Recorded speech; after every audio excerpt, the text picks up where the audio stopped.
Well, the path to discovering that we are the Atma. Now, could anybody on earth pick a greater topic for which to speak? I chose this topic because I sincerely believe it's the most important command, or maybe another word is demand, Sai Baba makes of each and every one of us. I chose it because I actually believe it's possible to acquire liberation in this lifetime. You don't hear too many people talking about it because the general perception is that not too many people get there. Increasingly, Jody and I would discover more and more devotees and non-devotees as well, I have to tell you, who are already there, who are quite clearly, quite evidently, to anybody who's got any experience with recognizing certain traits, would have to say in our presence is a self-realized being. It is one of the greatest blessings of our lifetime to be able to find such people along the path and to simply feel their presence. And the best word I can describe their presence by that's so strong in our lives when we're around them is it's magnetic. It pulls you right to it. Sai Ram, and welcome to another Region 8 online devotional program. I'd like to start this program by asking you, how often do we really remind ourselves that we are indeed the Atma, the great, imperishable I Am? Our guest speaker this evening is Mr. Ted Henry, who started a very popular program called Souljourns. It's a spiritual program that features many Sai interviews, as well as spiritual Eastern teachings. So it's really quite natural that the topic of the talk is called The Path to Discovering that We Are the Atma. We'll also have a chance to ask him some questions at the end that we're really looking forward to. So let us please give a very warm welcome to Mr. Ted Henry. Sai Ram. Sai Ram, everyone. And I want to thank you, Greg, for a wonderful introduction. And I'd like to right now offer my humblest pranams at the divine lotus feet of our beloved Bhagavan Sri Satya Sai Baba. Well, the path to discovering that we are the Atma. Now, I chose that topic, and I chose it for a very distinct reason, and I hope I can adequately share it with you tonight. The time for these programs is wonderful, and it's more than enough to get a point or two across. But when you're talking about a subject at this level of awareness, let's say, to cover it well, you really need like a couple of months, or in my case, 42 years. That's how long I've been on this path. And I'll tell you about that reference in just a second. I chose this topic because I sincerely believe it's the most important command, or maybe another word is demand, Sai Baba makes of each and every one of us. Now, he makes plenty of commands and demands of us in our time. He's given us many lessons and many goals to aspire to. And he ensures us that we're all going to get to liberation. But this particular theme about getting to know intimately the Atma of which you are, that only is I'm just going to say it's at the top of the pile. And I'm happy it is, because I'm happy to be in pursuit of it. He says that through achieving liberation is absolutely your birthright, your guarantee. If you do all sorts of different acts that allow you to enter the door of liberation, let's say, from seva. Seva is very, very big. From namasmarana, bhajans, pujas, all of those are guarantees to get you there. Yet I'm here tonight to talk about what I presumptuously perhaps call a quicker way of realizing the truth of who you are. And that's my talk for tonight, if I can get to it, as well as I can, with a few other things I want to mention along the way. So again, welcome and thank you for joining me tonight. I did not choose this topic because I'm an expert on the subject. Far, far, far from it. I chose it because I actually believe it's possible to acquire liberation in this lifetime. You don't hear too many people talking about it because the general perception is that not too many people get there. And I want to disabuse you of that notion. No, I'm not there. Jody's not there. We may not make it for quite a few lifetimes to come, but it's all we want to pursue. It's the greatest endeavor of our lifetimes. And along the way, though we may not make it, we are recognizing increasing numbers of people, especially Baba devotees, who are already there. maybe it would help a little bit if I gave just a teeny bit of information about my background. I was raised in a very conservative town in central Ohio, northeastern Ohio, called Canton, a small town. I was raised in a large family, 8 of us, including my parents, conservative Catholics, the sorts of Catholics who would think nothing about getting down on their knees in the middle of the living room after dinner, no matter what the season is, and pray the rosary together. I grew up with that background. I grew up with that love for God, whatever God was. You know, we had visions of God as the Father and the Son and the Holy Ghost. We called the third element of the Godhood of the Trinity. The Holy Spirit is a more common way today to refer to it. Along my practice with Catholicism, there was a budding interest in me in, of all things, meditation. Now, how could that be back in the 50s and 60s? Well, meditation was something that some of my teachers along the way, all Catholic schools, grade school, high school, college for 1 year, the Christian Brothers were my teachers at one point, and they invited me to come spend an hour every day and join a group called Sodality. It's a group of no people. The people who are in the group worship and pray and meditate by themselves alone in silence. And so that's what I was taught to do. And as I thought about it, the more I'm choosing to be reflective and introspective about my spiritual being, about the concept called soul, I found out that I was actually meditating, a name that was never used back then in the 50s and 60s when I was in school.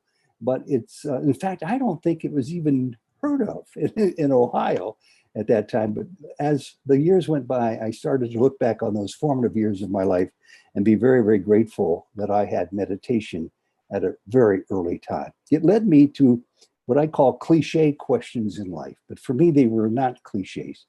Who am I? Why am I here? And what is it all about? And what's coming up next, Baba? Those are all good questions. I found myself asking them probably, this is going to surprise you, on the average of every week, at least once, all through my teen years and 20s and 30s and 40s and 50s and 60s and into my 70s. I finally learned the answers to those questions. I know I'm not going to share them with you here. It would take another program to do that. But rest assured, I feel confident. I now know the answers to those questions. And it all started with my Catholic upbringing, a firm, strong belief in God, meditation, and those questions. One day, an image came to me that really, really shocked me. It wasn't a lucid dream. I wasn't getting up in the middle of the night wondering about this image. It came in a regular dream, and it certainly wasn't a daydream, although I was an expert daydreamer all through school, hence my very lousy report cards for many, many years until the light switch turned on and I had an inquisitive mind about all things. But in that formative period before that light switch was flicked on, I had this image of a huge room. It constituted the whole building that I had this image of. And as I walked through this room, all I saw from every place I could see on every wall were bookshelves from the floor all the way up to the rafters into the ceiling with thousands of books about Catholicism. Every question anybody ever had, they could find the answer in that room in one of those thousands of books. It was amazing to me. I still wonder about that image that just came to mind one day. And as I found myself walking through the room in the image, I spotted a ladder at the end of the room. I got there and I looked up to see what's it going to. There was a trap door on the ceiling. I scooted up the ladder. I flung open the trap door. I pounced onto the roof and I felt completely safe and secure. Not that there was any reason to be frightened, perhaps, but I had this unusual feeling of being very safe because I was standing on the bedrock of my Christian faith, Catholicism. I knew it would take care of me as I venture up into the netherworlds of the rooftop of this big room, this one single room building. And something beckoned me again to look up. And as I look up, my jaw almost dropped because I saw what I've described before, because it's the best I can do, as a cosmos, as a universe of spiritual advanced understanding. Every star, every heavenly body, every black space, all of it seemed to have relevance to me, though I couldn't tell you what the relevance was about, except that it came with the imprimatur of spiritual understanding, advanced spiritual understanding. So looking back over the years, I now see that as the first major significant step in my life that led me to Sri Satya Sai Baba. I was very excited about that. I was waiting to discover Baba and didn't know his name and didn't know his form, but it was Jody Cleary, my wife, who actually led me to Baba's side, for which I'm eternally grateful. First, I wanted to tell you, though, about two early brushes I had with Sai Baba that precede being able to get on a plane and flying to Puttaparthi to see him and meet him in person. The unusual thing about these two brushes with Sai Baba was that I turned away from them. I turned my shoulder on him. I must have had more arrogance than most people have, more presumptuousness, maybe more ego, maybe more, I don't know what it was. All I can say is that he came to me twice and I turned away from him twice. Hence, the label he gave me is he gives many people Doubting Thomas, Doubting Thomas. The first time was in 1968. This goes back many decades, surely before perhaps many of you were even born.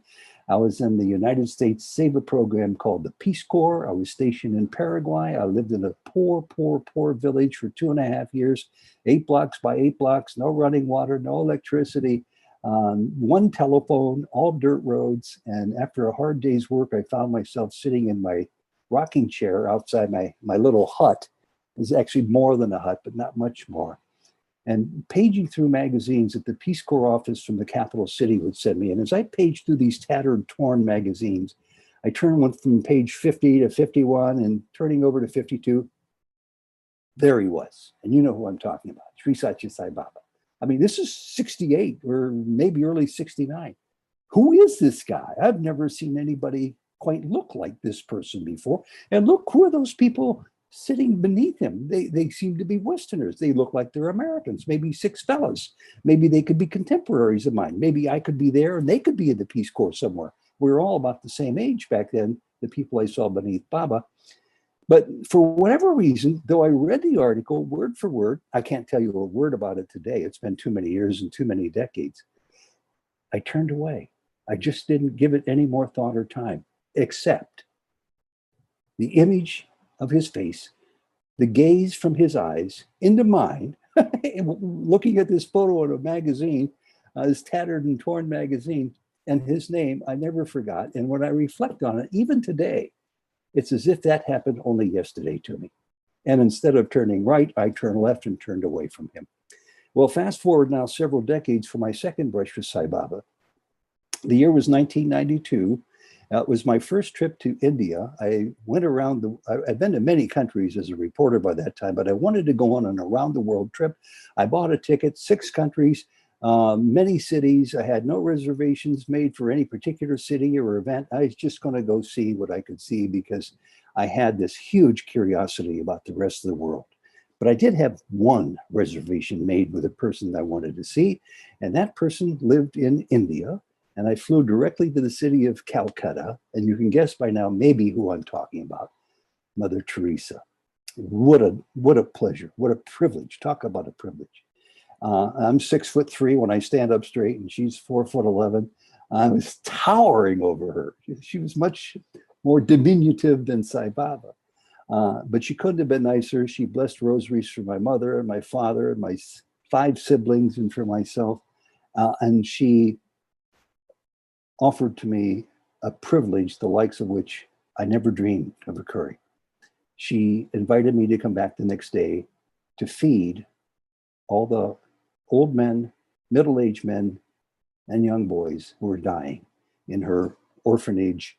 I guess you'd call it a hospice, combination of mission and it was, I'm not quite sure exactly what it was, except that it was a place where people, indigents mostly, went to die under the loving gaze of Mother Teresa, regardless of what their spiritual faith or tradition or lack thereof was.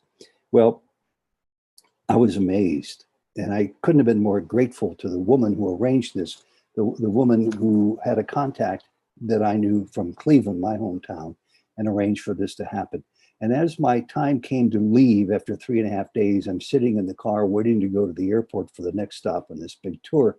And the woman comes up to me and she says, now that you've had the occasion to travel halfway around the world to visit one of the spiritual icons of your tradition, Mother Teresa, I invite you to come back one day to India and to visit the spiritual icon of our belief system.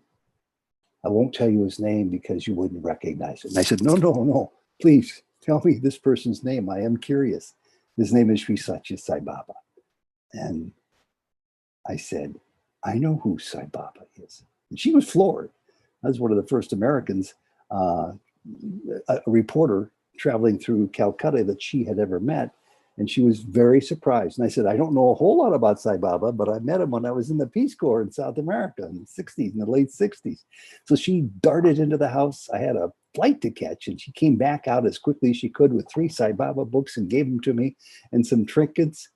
And you know what? I never looked at them. I took them home on the airplane back to Cleveland, Ohio, and I never looked at them. I knowingly turned away from the avatar of the cosmos. I can't believe it. But you know what? All's well that ends well. And my life continued. But before I left, she said, oh, and one thing more. Now that I know that you know who Sai Baba is, I want to tell you something. Years ago, not so much now, he would come to Calcutta. And when he would come, he would stay in our home. This home has a history of very, very strong Sai Baba devotees. And, you know, we have a guest room off the main salon in the living room and where you were staying, and that's where he stayed. And I thought, well, how nice. That's interesting. What a coincidence in my ignorance and, just stupidity. I didn't put it together because I had no basis to put it together. I guess I'm given a pass a little bit. But boy, did I come to regret not knowing more about Sai Baba after those 2 brushes.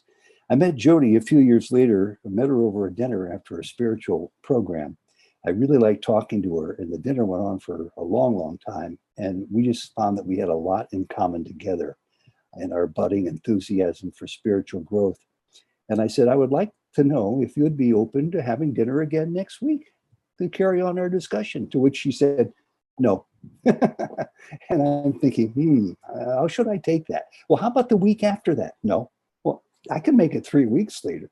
She says, no, you don't understand. I don't know when I'm going to be here. I'm going away the day after tomorrow. This was a Thursday night. On a Saturday, she told me that she was leaving for India to go see a special person and that she wouldn't be able to give me an answer. So I said, well, you know, I'm a reporter. I puffed my chest out like this. And I said, I've traveled the world. And I've been to India once. And I know there's 1 billion plus people in that country. But there's this chance that I might recognize the person's name whom you're going to see.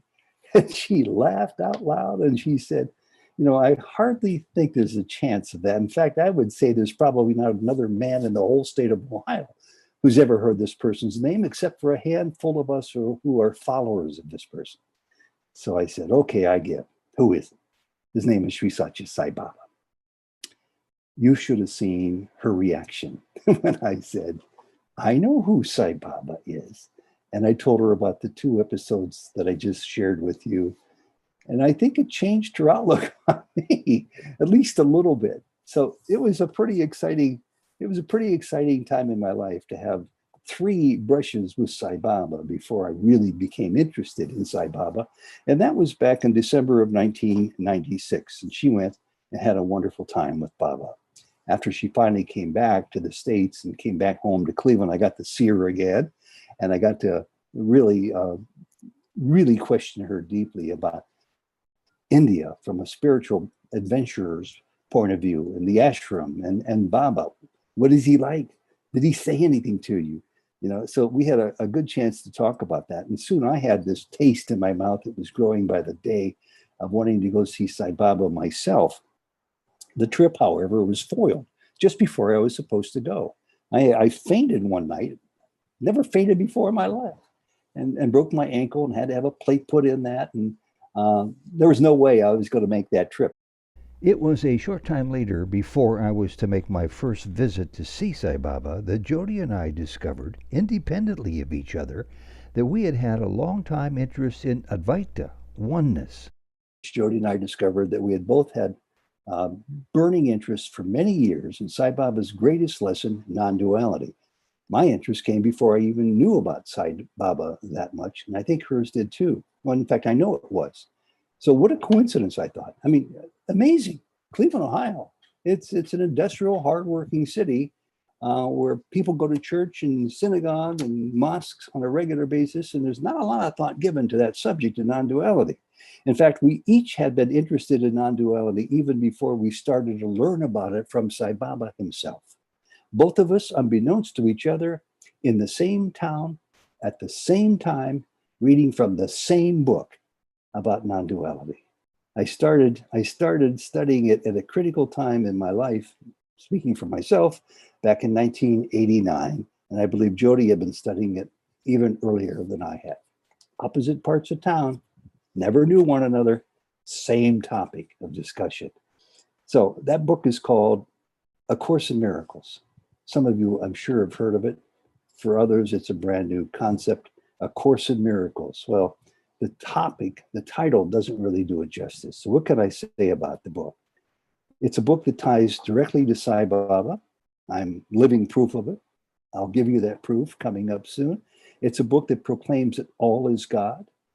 It's a book that says none of this is real. Not that light's real, not that mirror's real, not that wall is real. It says that we are all actors in a dream playing out our roles until we wake up. And it's the reason why we wake up is because that dream comes to an end. And the reason to wake up is to know the identity of who we really are, to awaken to the truth of oneness. Or another word that might suffice, to get to know what our Atma really is all about. Sounds like Baba talking, doesn't it? It's A Course in Miracles. It was written in America. It was written back in the 60s. Course in Miracles is a 1,300-page book with 365 very heavy, very complex lessons. Some of them infuriated me because I couldn't even begin to understand them, whose purpose, I believe, was to bring the concept of non-duality, Advaita Vedanta, to those of us living in the West. Talk about a cultural difference. There's one of the biggest cultural differences on earth, I think. Those who know about non-duality and those who have never heard of it before and don't have a clue. Non-duality, of course, is nothing really new for Indians, although I'm understanding that latter-day modern Indian generations don't focus on it and might not, in some cases, even know as much about it as their parents and grandparents. But for us in the West, it causes our entire concept of religion, our entire multiple concepts of spirituality to be flipped completely upside down. It's a big revolutionary shock for us. It's a book about oneness. I've studied it for 28 years on a weekly basis, no matter where I was living around the world. But when I first started studying it in a study circle, it made me angry. I found the subject of non-duality, though I was beginning to understand it a little bit, hard to understand at its core and even more difficult to accept. At one point, I remember, I laugh now, but I wasn't laughing then. I was reading it alone in the living room of my apartment one night. And it was a Sunday night. I remember that for some reason. And I got so angry at it, I threw the book across the floor, across the room on the floor. I vowed I would never open it again. It just infuriated me. I mean, until I did. Yes, I went back on my vow rather quickly. Like 2 weeks later, I picked up the book again. So I opened it at random and read the first paragraph. And I ran my finger down until I found a paragraph that would seem to be the right place to stop. I was playing one of those games. And this is what I read. It said, the Course in Miracles can be summed up very simply this way. Nothing real can be threatened. Nothing real, genuine can be threatened. Next phrase. Nothing unreal exists. None of this exists. And the final phrase is, herein lies the peace of God. Nothing real can be threatened. Nothing unreal exists. Herein lies the peace of God. In an instant, I got it. I rejoined the group. I started to pour through the chapters and all the terminology, and started to feel like I was making some headway. And that set of 3 phrases really opened up the whole book to me. I almost felt like I didn't have to go any further than that. For Jody, she went directly from the course to learning about Sai Baba. That's a story by itself worth hearing. One day she just knew she had to move forward now. And Sai Baba actually came into her life in a very interesting way. There was a time when the course could be found in many places, including, maybe to your surprise, Prasanthi Nilayam. How do I know? Because I was there. I've seen it. I actually went to study circles in devotees' apartments and flats and rooms and some of the sheds even, where people were studying A Course in Miracles. And then it happened to me one day. Over the course of 2 years in the interviews with Sai Baba, I got to ask him about the course directly, face to face. About 16, maybe 17 years ago, I felt brave enough during an interview with Baba to just come right out and ask him, Baba, I don't know where I got this courage. Did you write A Course in Miracles? Without skipping a beat, it was a very emphatic one-word reply. Yes. And that's all he said. So fast forward now 1 year later, this time with Sai Baba devotees in tow from Cleveland, Ohio, who wanted to go see what we saw. And they came with us for the first time. And these people also happen to be students of A Course in Miracles. I told them what happened. I said that one-word response really made an impact on me, and he said it in front of other people. So we all went to Puttaparthi and got invited in to have an interview. Topic came up about A Course in Miracles, and I was holding my breath because I wasn't sure if I asked Baba the same question again, he would give me the same answer. And I was going to really have egg on my face. But I finally mustered up the courage. Baba, did you write A Course in Miracles? Yes. It was very, very quick this time. But it was followed by a very short phrase, which I'll tell you about. He said, best book I ever wrote. Wow. Best book I ever wrote. We chewed on that for a long time. So now I knew I was really in the deep water of spiritual pursuit, the deepest of all deep water. That was my cue, my Leela, my command and demand from Baba to keep moving forward. Perhaps I read more into it than I needed to or should have, but I took that as my marching order. Baba's life for us is entirely about waking up. Yeah, you could say it's about all the other things too, and it is, not to detract from any of them, but it's about each of us waking up. The Course in Miracles, all 1,300 pages, is entirely about waking up. Your life is about waking up. And, I'm preaching to the choir because I'm sure there are people out there right now who are watching who are awake, who are fully realized. They could be Jivan Muktas. We've come across one Jivan Mukta in our lifetime, a close friend of ours. I interviewed her 3 times. She's there in Souljourns. I'll tell you about her one day. And yes, I'm about waking up too. It's just that I'm a real slow learner. I've been doing this for many, many years now. But I have come to the realization that now's the time. Back then, when I heard Baba say that, I had to really buckle down and become a good student for the first time in my life. The irony is you don't really have to do much. You don't have to pour through books all that much. It comes to you when you put your mind on intending to get there. Again, I'm not there, but I've been seeing things happen. I'll put it that way. Fast forward now to the year 2008, about 3 days before Christmas time, while sitting on the cold marble floor of Prasanthi Nilayam early in the morning, still dark outside, all of a sudden, somebody wraps their knuckles on my shoulder. I turn around and who the heck is this guy? This guy's older than me, and he's in my little cluster of people trying to get my attention. I say, excuse me, can I help you? And he didn't have any introduction. He didn't tell me who he was. I later found out that he's Mike Congleton. Many of you know him from Southern California, a neighbor of mine up the street here in San Diego County. Didn't know him at the time, however. And he had a very, very brief request. I thought he was going to have me move or something because I got a little bit closer to the front of the mandir. But no, he didn't ask me to move. He said, would you be our guest speaker on Christmas Day here in the mandir in the divine presence? I just about laughed out loud. Thank goodness I didn't. I said, what are you talking about? You don't mean me. You have got to have me confused with one of these other gents over in that section or that section. Go find them. Ask the person's name you're looking for. I'm sure they'll have a great answer for you. And he said, no. He repeated the question again. And now I'm starting to really get scared. And then he repeated it one more time. And I said, well, why? Why are you asking me to do that?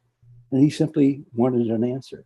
So I nervously thought maybe I should just shut him up by saying yes and then worry about settling this stuff up later on. I couldn't believe I could hear myself say to him, yes. In other words, I was agreeing to be the speaker on Christmas Day in the divine presence. He left, and I want to tell you, except for that smile on my face, it was the worst Christmas of my lifetime. And I really mean it. I was never so scared or so traumatized in all my life. And as I told Jody, this is kind of silly. If I had a car parked out in the parking lot, I would have gotten into it and driven home to Cleveland across the ocean. But as soon as that talk was over, and that's the moment that's captured right there, a minute after my talk in front of Baba, 23 minutes, it became the best Christmas of my life. What to do?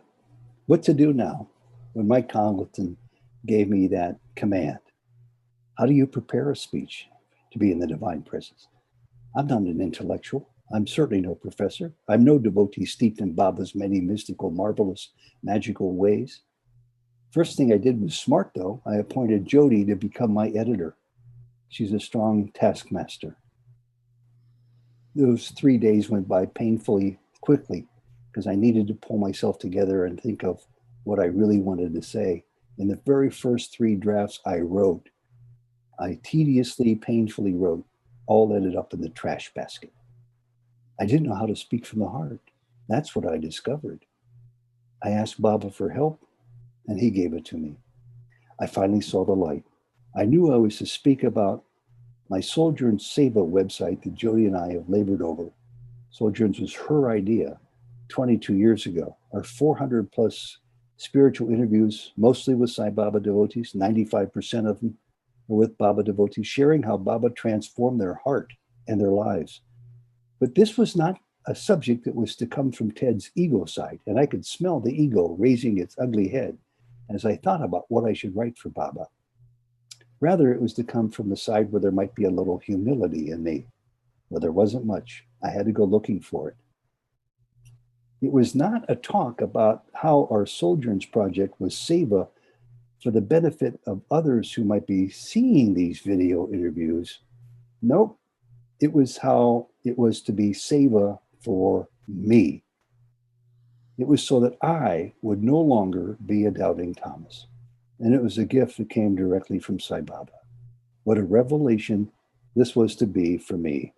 And every bit of it was absolutely true. I sat at the feet of dozens upon dozens and dozens of devotees over the years.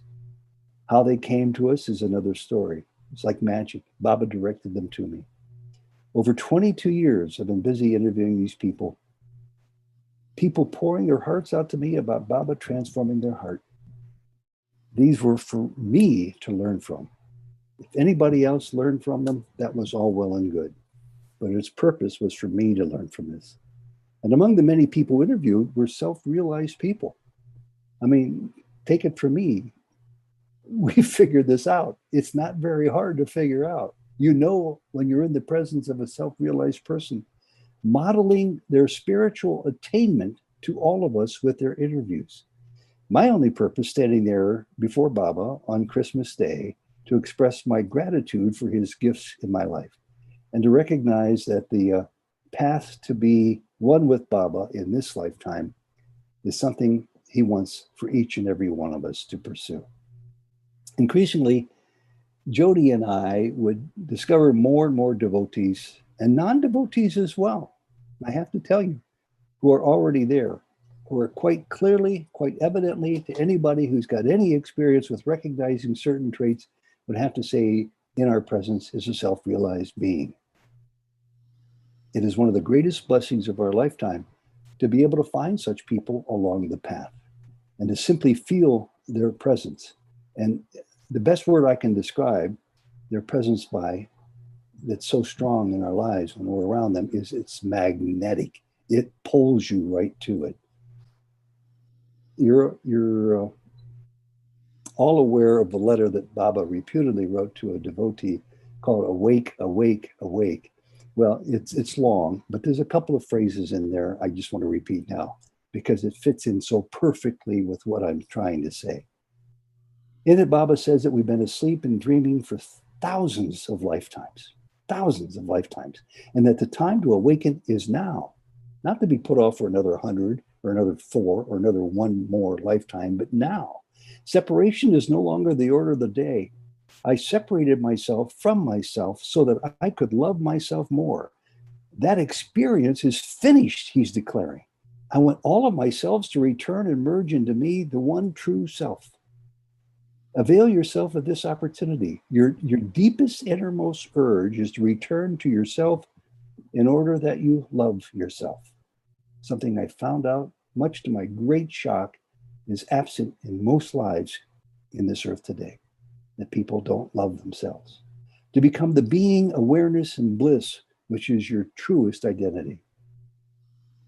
Did I not virtually move heaven and earth, Baba says, to bring you to me?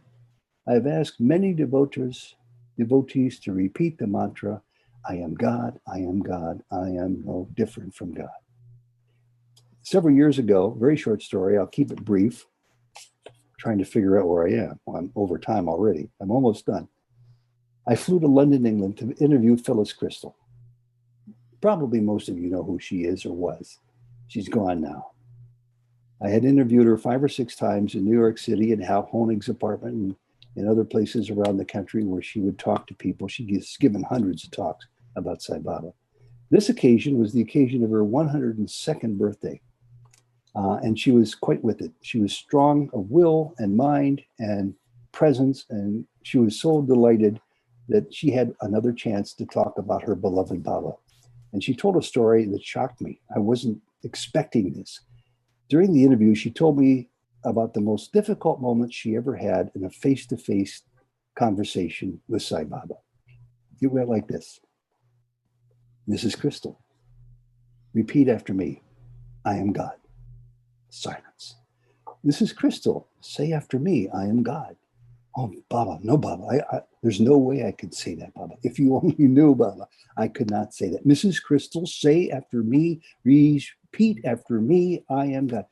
Baba, I can't do that. It goes against every tenet of the faith I was raised in.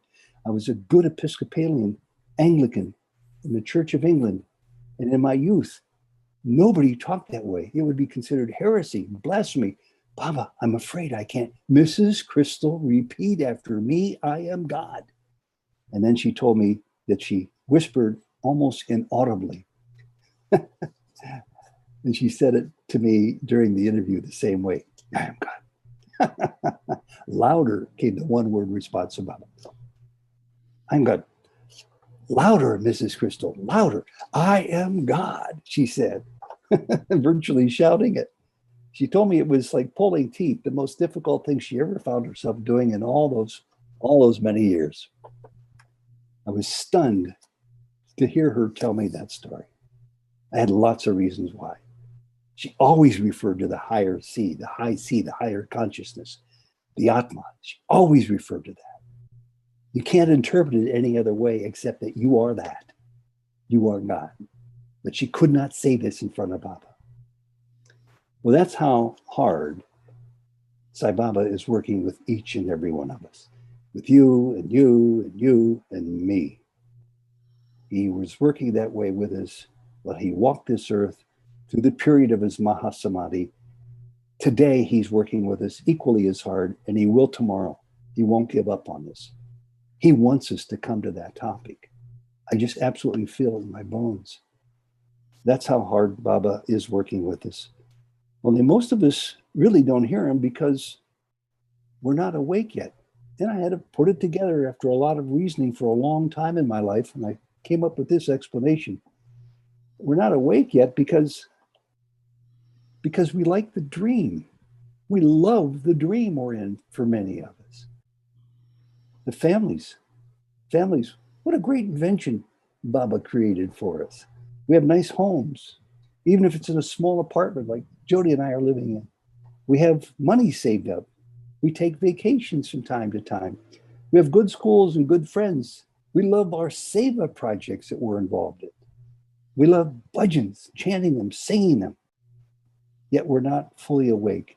And I concluded, as I tried to reason, what's the reason for this, Ted, that you cannot find yourself, to still yourself? And then I put it together. That's the reason. There's too much noise in my life. There are too many distractions. I love the dream. And I still feel that way, but lesser and lesser so.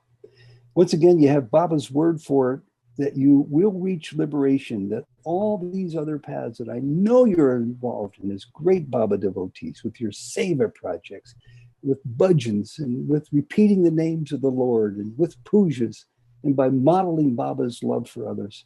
You're doing it. You're there. You will be awakened. It's just that I think there's a quicker way, and maybe that's poor form for me to say that, but I'm saying it based on my observations of other people, other Baba devotees and non-Baba devotees who are there. It's just that taking the express train, as I now refer to it, by working on awakening as if your life depended on, except in this sense, we want to move beyond our life to that which we already have, our truest identity. You might say, but Ted, what about my seva projects? What about my bhajans and our pujas and our special projects that really improve the quality of life for so many people around the world that Baba devotees are known for?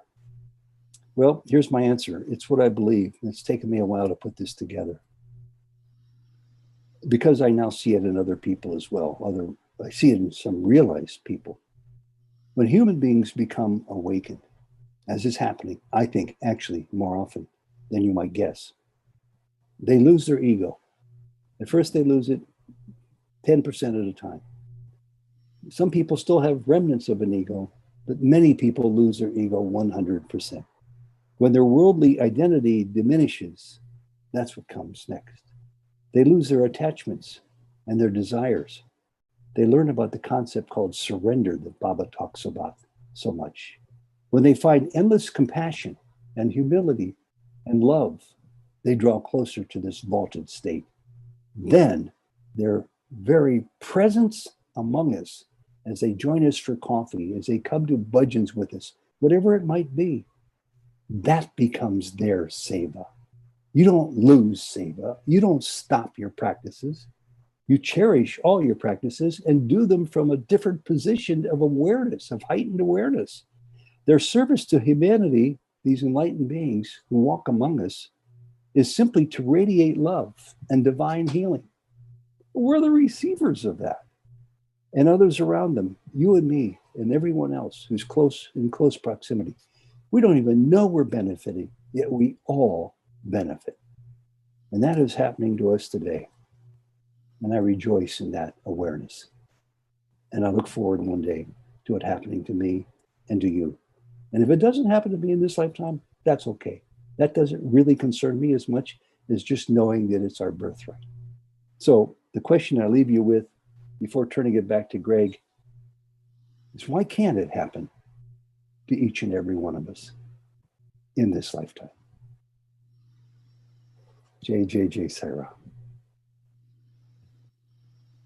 Well, Jai Sai Ram, sir. What a lovely, lovely discussion. It's talks like that really help us all move forward in our spiritual growth. And we're very grateful.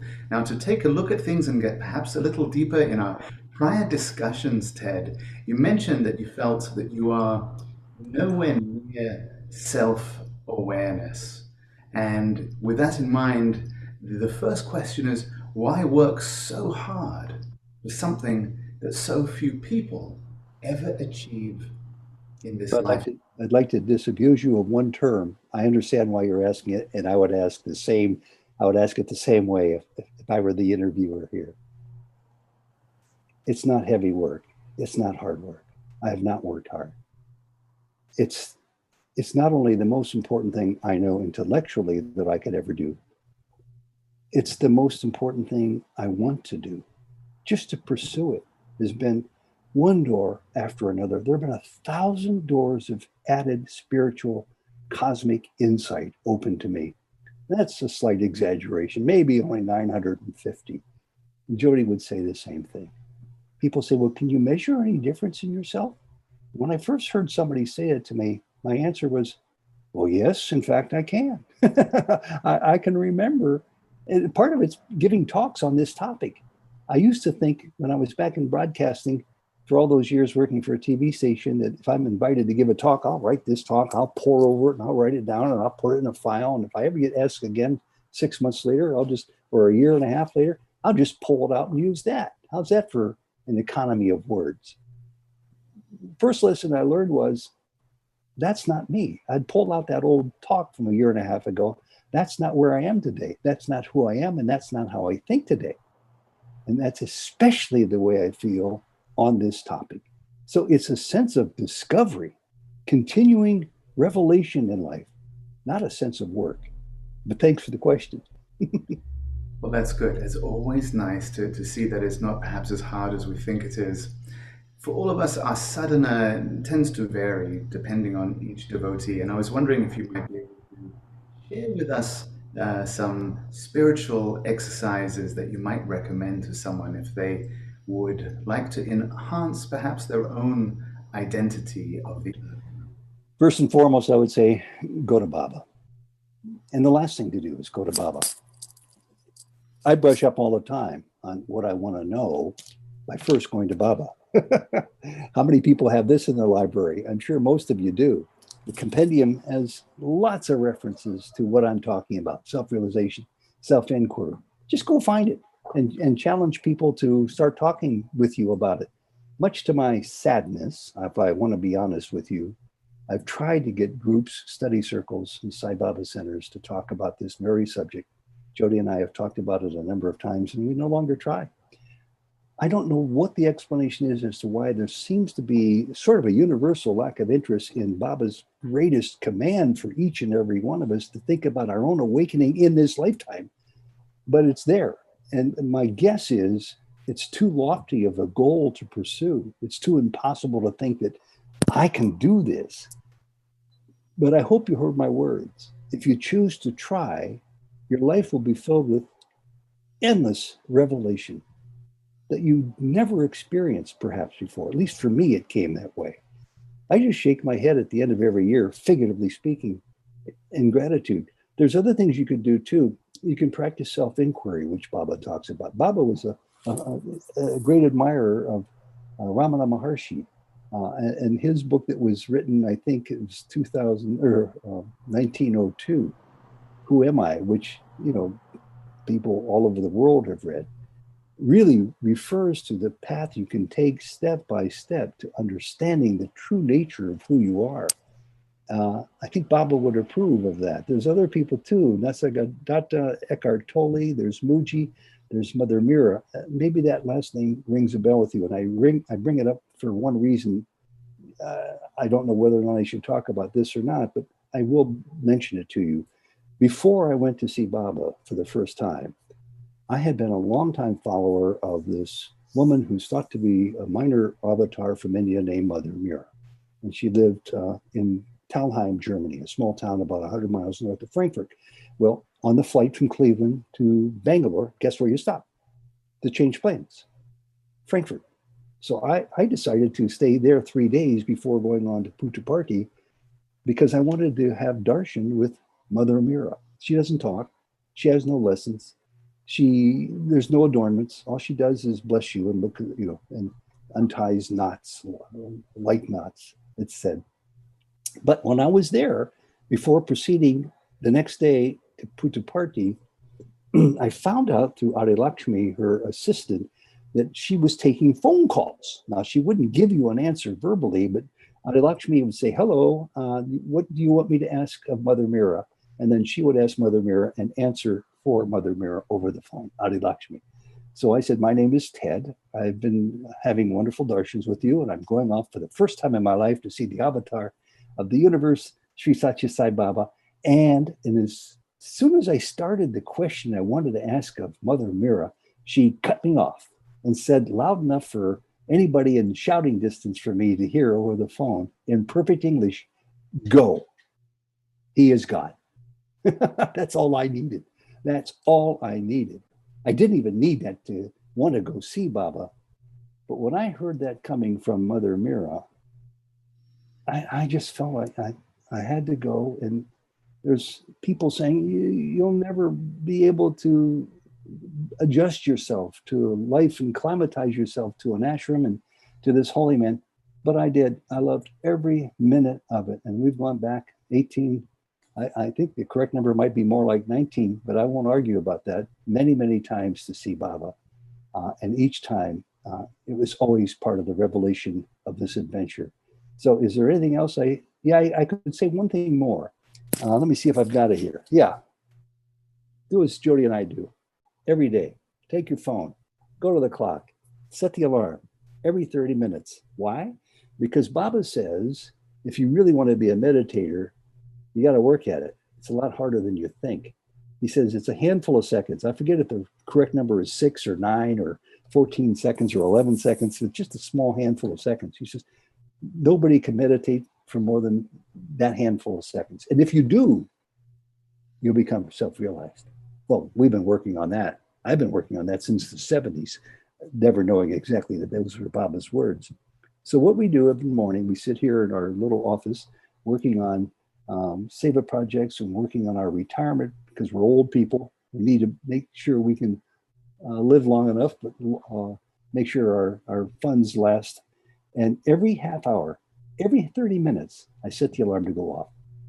And we take a 5 or a 6 second break to remind ourselves who we are.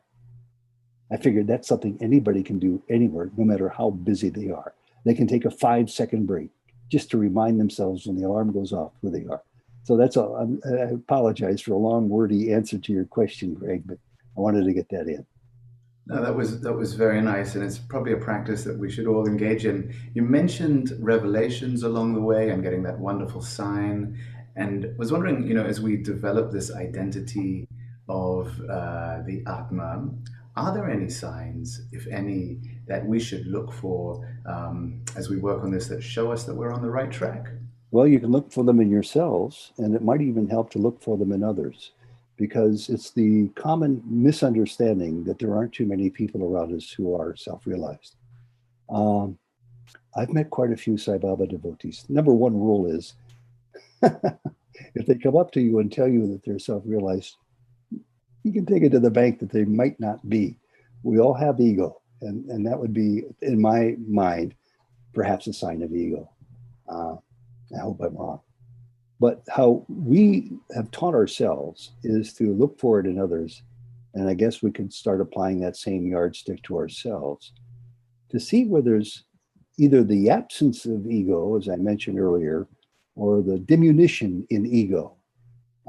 If a person can see in themselves how their ego is shrinking and now how their humility is expanding and their compassion and love, not just for others, but love of self.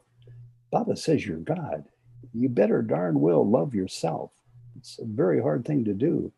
I think you'll start to be on the right page. And there's another yardstick that I use, and it's the concept, and Baba taught me this, called equanimity. So most people think of equanimity as being right here. We have a variance here. On a good day, our equanimity goes up pretty good and we feel pretty good about ourselves. The boss calls us in and chews us out for something we did incorrectly at work. Our equanimity falls down to here.